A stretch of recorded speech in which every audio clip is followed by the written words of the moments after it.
wanted to learn everything about it.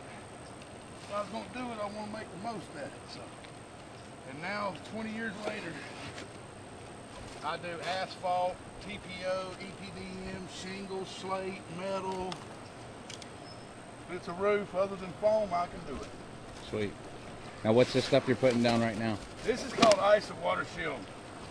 A lot of people, when they replace the decking like this, they'll put felt, just regular felt on it. That ain't what we use.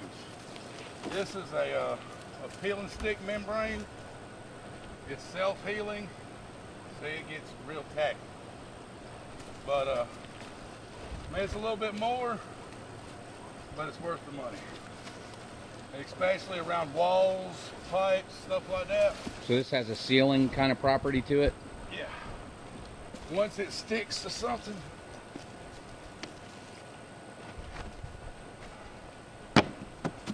it's there.